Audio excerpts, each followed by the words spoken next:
잘해서 감사합니다. 잠깐 요약을 하면 사사 시대를 지나서 백성들이 사무엘에게 요구합니다. 다른 나라하고 전쟁을 하는데 다른 나라에는 왕이 있고 일사불란하게 했는데 우리에게도 왕을 주세요. 그래서 안 된다고 했는데 백성들이 억지로 왕을 달라고 합니다. 사무엘이 왕을 너희에게 세우면 왕이 너희를 핍박하고 너희를 괴롭게 할 것이다. 괜찮습니다. 우리가 왕이 필요합니다. 그래서 사무엘이 첫 번째 왕을 세운 것이 누구입니까? 사울 왕입니다. 사울 왕이 세워져서 처음에는 겸손했는데 어쨌든 하나님께 교만하고 좀 하나님의 마음에 들지 않는 행동을 많이 했습니다. 그래서 블레셋과 전쟁하는 것 가운데 사울 왕이 죽었습니다. 그리고 아들 요나단이 죽었습니다. 그 전에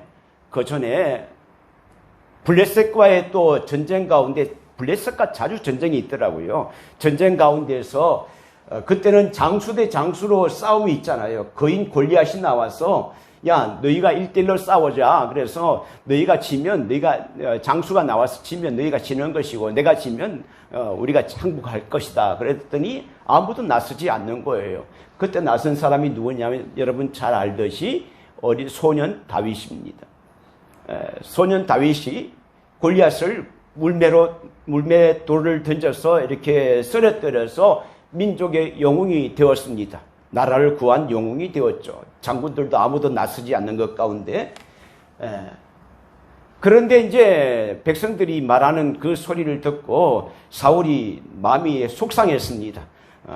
사울은 천천히요, 다윗은 만만이라는 말 가운데서 자기가 약속해서 전쟁에 골리앗을 이기면 자기 왕이 사위로 삼겠고 뭐 높은 지위를 주고 만하겠다 했는데 이게 백성들이 반응을 보니까 이게 불안하거든요. 그래서 안 되겠다. 다윗을 죽여야 되겠다라고 해서 다윗을 죽이기로 작정하며 합니다. 그런데 그때마다 다윗은 도망가기 위해서 광야에서 약 10여 년 동안 도망가게 됩니다. 광야 생활 가운데도 다윗은 늘 하나님의 은혜 가운데 있어서 하나님의 인도하심을 받게 됩니다. 그것을 하나의 단적으로 한다면 시편 23편에 여호와는 나의 목자시니 내게 부족함이 없으리로다.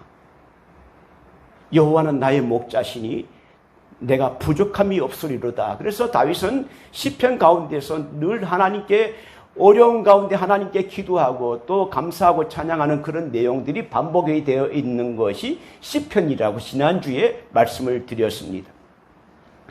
자, 사무엘상 아까 말씀드린 가운데 사무엘상이 어떻게 끝나냐면 그 블레셋과 자주 전쟁이 있는데 블레셋과의 전쟁 가운데서 쳐들어와서 사울이 죽고 아들 요나단이 죽게 됩니다.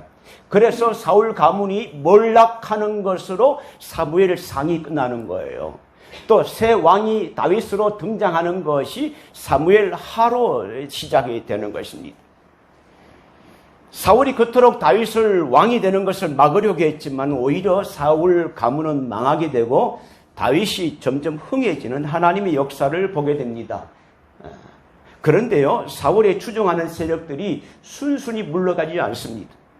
사울의 남은 아들이 있어요. 남은 아들이 누구냐면 성경에 보면 이스보셋이라는 아들이 있습니다. 그래서 사울의 신하들, 사울을 따르는 신하들이 이스보셋을 추종해서 다윗과 맞서 싸우게 됩니다. 그런데 또 이스보셋의 신하들이 이스보셋이 자고 있는 것 가운데 죽여가지고 그 목을 다윗에게 가져갑니다. 그리고 그 뒤에 그 모든 그 전쟁은 진압이 되었잖아요. 이후에도 10여 년간 이런 나라 저런 나라와 전쟁 가운데 있었지만은 다윗에게 승리를 주었습니다. 그래서 다윗이 이스라엘 남북 유다 남북 이스라엘을 통일 이스라엘의 왕이 되게 되어 있습니다.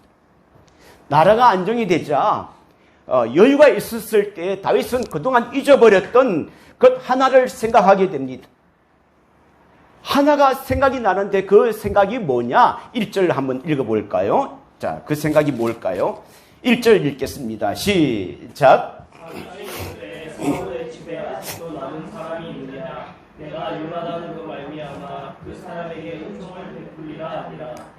다윗이 말합니다. 사울의 집에 아직도 남은 자가 있느냐? 이렇게 말할 때 신하들의 반응이 어땠을까요? 이야, 큰일 났다. 사울 가문이 다 몰락했는데 또 사울의 남은 자가 자손을 찾는 거 보니까 이거 큰일 났다. 또 피바람이 불겠구나. 그렇게 생각을 했을 거예요. 왜냐하면 그 당시에 근동 그 사회에는 새로운 왕이 들었으면 전 왕에 있는 가족들과 그 많은 후손들은 다 죽여버리거나 귀양을 보내거나 다 그렇게 해버렸어요. 우리나라에도 아마 그랬을 거예요. 예.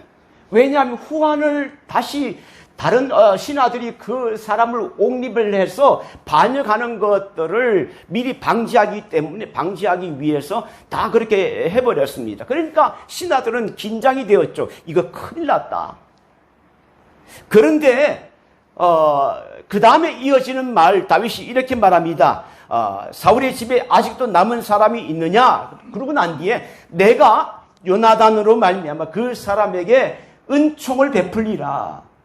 요나단으로 말미암아 그 사람에게 은총을 베풀리라. 그 말을 듣고서야 신하들의 얼굴이 달라졌어요. 아, 이제 안심이다.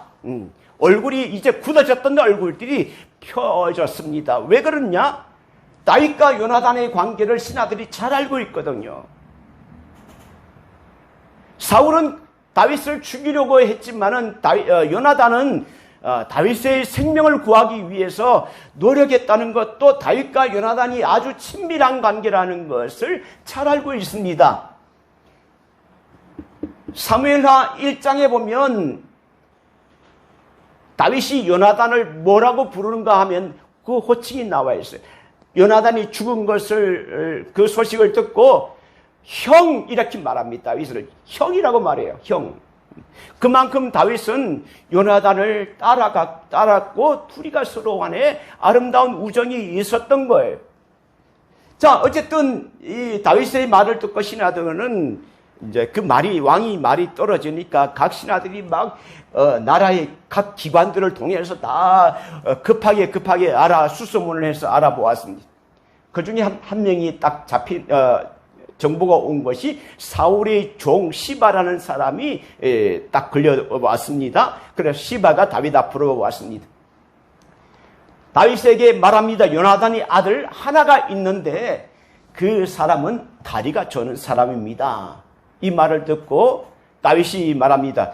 어떻게 말하냐? 어디 있느냐? 이렇게 말을 합니다. 자, 4절 한번 읽어볼까요? 4절을 읽어보겠습니다. 시작. 왕이 그에게 말하되 그가 어디 있느냐 하니 시바가 왕께하되 로드발 암미엘의 아들 마길의 집에 있나이다 하니라. 로드발 암미엘의 아들 마길의 집에 있나이다. 이 로드발이라는 것이 뭐냐? 저를 찾아보니까요. 로드발이라는 그 지역은 목초지가 없는 땅이래요. 그 당시는 목초지가 있어서 양을 먹이고 이렇게 해야 되는데 목초지가 없는 땅이래요. 황폐한 땅이라고 합니다. 그러니까 먹고 살기 힘든 땅이라는 거예요. 그러니까 한마디로 그곳에서는 사회적 약자들이 모인 곳이라는 것입니다. 그러니까 그 말을 듣고 다윗의 마음은 좀 마음이 안 좋았을 것입니다. 그래서 급하게 군사들을 보내서 므비보셋을 찾아갑니다. 군사를 맞이하는 므비보셋의 마음은 어땠을까요? 당황했을 것입니다. 자기가 몰락된 왕족이라는 것을 아무에게도 알리고 싶지 않았어요. 그래서 조심스럽게 살아갔는데 어느 날 군사들이 찾아왔잖아요. 그리고 므비보셋이 어디 있느냐? 내가 므비보셋입니다. 왕이 너를 부른다. 라고 말했을 때에 므비보셋은 얼마나 당황했을까요? 두려운 마음을 가지고 아마 군사들을 따라갔을 것입니다.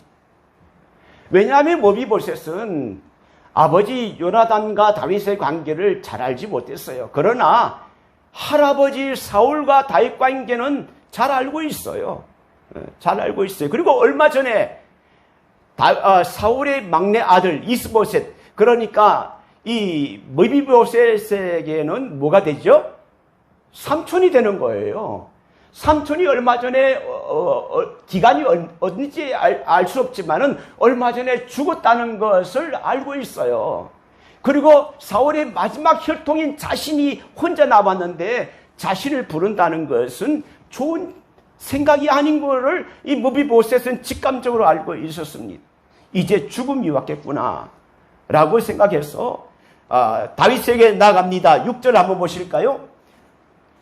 자, 사울의 손자요 요나단의 아들 머비보셋이 다윗에게 나와서 그 앞에 엎드려 절하면서 다윗이 이르되 머비보셋이여 하니까 머비보셋이 뭐라고 말했습니까? 그가 이르되 보소서 당신의 종이니다. 이 말은 내가 종입니다라는 그 말은 이미 자기가 그런 두려움을 갖고 있는 거예요. 이런 오늘 위험한 순간이라는 것을 알고 있었습니다.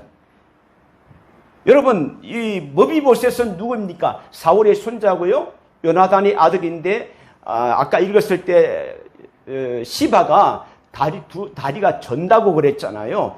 왜 저러냐 하면, 블레셋과의 전쟁 싸움에서 사울이 죽고 요나단이 죽었다는 그 소식을 알았습니다. 그러니까 블레셋 군사들이 이제 궁궐에도 쳐들어오겠다라는 그런 것들을 서로 간에 직감적으로 알았을 거예요. 그러니까 유모가 이 아이를 안고 막 뛰다가 떨어뜨린 거예요. 그때 이 아이가 몇 살이냐면 5살이었습니다. 그때 떨어뜨려서 두 다리가 절게 된 거예요. 자, 두려운 마음으로 당신의 종입니다라고 하는 이 머비보셋을 다윗은 보면서 누가 생각이 났냐 하면 요나단이 생각났습니다. 그리고 순간 마음이 아팠습니다. 요나단이 죽었을 때 요나단을 위해서 얼마나 슬퍼했는지 모릅니다. 제가 오래전에 영상을 한번 본 게 있는데 다윗이 요나단이 죽었던 그 장소를 찾아가면서 여기가 요나단 형이 죽은 곳이라고 생각하면서 하는 그 장면을 영화로 한번 본 적이 있어요. 그러니까 이 머비보셋을 보면서 요나단이 생각나는 거예요. 그리고 마음이 아팠습니다. 왜?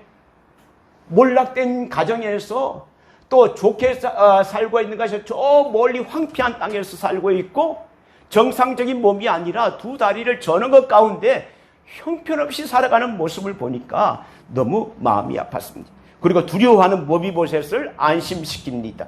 자, 어떻게 안심시키느냐? 7절 한번 읽어볼까요? 자, 시작. 다윗이 그에게 이르되 무서워하지 말라. 내가 반드시 내 아버지 요나단으로 말미암아 그에게 은총을 베풀리라. 내가 내 아버지 사울의 모든 밭을 다 내게 거두겠고 또는 항상 내 상에서 떡을 먹을지니라 하니. 오늘 가장 중요한 말이 여기 있습니다. 무서워하지 말라. 내가 반드시 내 아버지 요나단으로 말미암아 내게 은총을 베풀리라. 그리고 내 할아버지 사울의 모든 밭을 내게 들어주겠고 너는 항상 내 상에서 떡을 먹을지니라. 머비보셋은 전혀 생각지도 않은 일입니다. 자신은 지금 죽을지도 모른다고 두려워하고 있는데 이렇게 말을 하는 거예요. 어리둥절했습니다. 머비보셋은 결점이 있어요. 유모의 실수로 두 발을 저는 그런 장애를 가지고 있습니다. 그 당시 장애를 가진 사람은요, 궁궐에 들어올 수도 없었대요. 근데 더군다나 왕의 식탁에서 먹는다는 것은 이건 있을 수도 없는 거거든요. 또 머비보셋은 몰락한 왕족입니다. 몰락한 왕족으로서 지난 왕조에 있는 사람들 다 죽여버리는데 특별히 이 머비보셋은 할아버지가 사울이에요. 원수의 집안입니다. 그러니까 이거는 있을 수 없는 일이에요. 상식적으로 보면 머비보셋은 다윗에게